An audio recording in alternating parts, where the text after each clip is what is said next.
je suppose qu'il y a quand même des gens qui sont contre cette manière de faire, cette manière de voir les villes. J'ai vu juste notamment vos contradicteurs dire que c'était uniquement un glissement du capital, un glissement du système économique, un glissement qualitatif.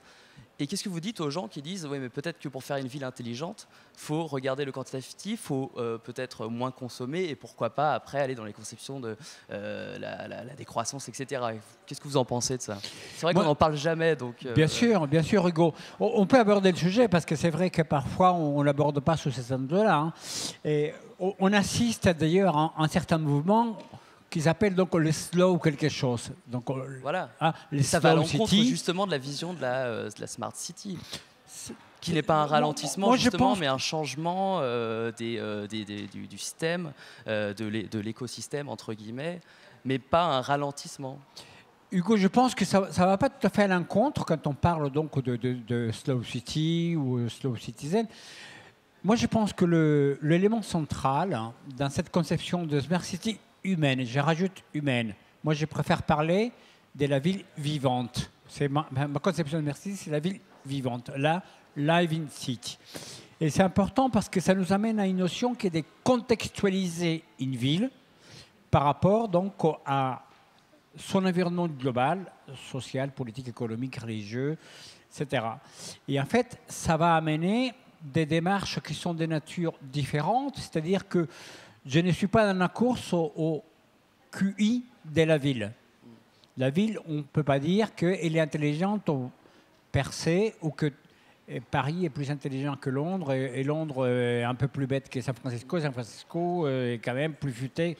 Moi, je pense qu'il faut faire attention parce qu'à force de rajouter intelligent toujours quelque part, ça devient plus un argument de marketing qu'un lieu de vie.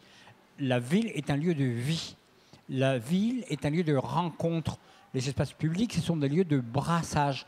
Et ça vit dans des contextes qui sont des contextes propres. C'est vrai qu'il faut croiser ça avec, par exemple, donc, les valeurs qui sont véhiculées.